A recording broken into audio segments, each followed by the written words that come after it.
আমি নিজে রাইতের বেলা নিজে মাদকের বিরুদ্ধে অভিযান দেই। মুখোশ লাগাইয়া কে মাদক বিক্রি করে কে মাদক খায় ওগুলো আমি ধরায় দেই। মাদকের বিরুদ্ধে জিরো টলারেন্স। রূপপুরা থানা ছাত্রদল ঘোষণা করি মাদক মুক্ত, চাঁদা মুক্ত। আমার প্রিয় অভিভাবক জনাব আমিনুল হক ভাই, আমাদের যেই অভিভাবক উনি বলছে আমার এলাকায় কোনো মাদক থাকবে না, চাঁদাবাজ থাকবে না।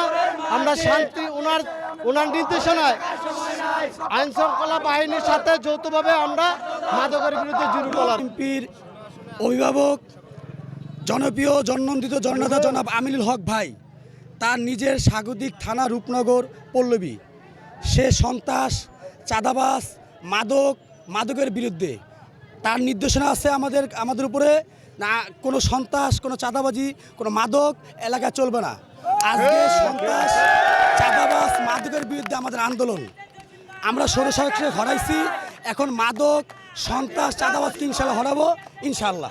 যেখানে ঢাকা মহানগর উত্তরের আহ্বায়ক জননন্দিত জননেতা আমিনুল হক ভাইয়ের নেতৃত্বে সমস্ত ঢাকা সিটির মাদক এবং সন্ত্রাস বিরোধী সকল কার্যক্রমকে আমরা শক্ত হাতে রুখে দিব। যেখানে প্রশাসন প্রয়োজন সেখানে প্রশাসনের সহযোগিতা নিব। যেখানে সমাজের গণ্যমান্য ব্যক্তিদের প্রয়োজন সেখানে গণ্যমান্য ব্যক্তিদের সহযোগিতা নিব। এই আমি 92 নং ওয়ার্ড বিএনপির সভাপতি আমার পাশেই আছে।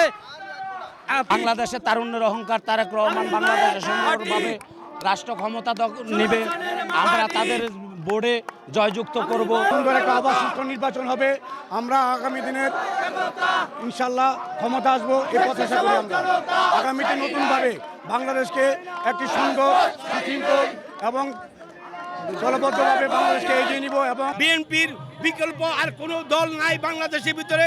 বিএনপি এই দেশে ক্ষমতায় আসবে, তারেক রহমানের নেতৃত্বে বাংলাদেশ গড়ে তুলবে এবং বেগম জিয়া এই দেশকে শান্তি শৃঙ্খলাভাবে করে দেশকে শান্তি রাখিয়ে আমাদের জন্য আমাদেরকে শুভেচ্ছা দিয়ে উনি চলে যাবে ইনশাল্লাহ। এটা আমরা আশাবাদ করি। আল্লাহ হাফেজ।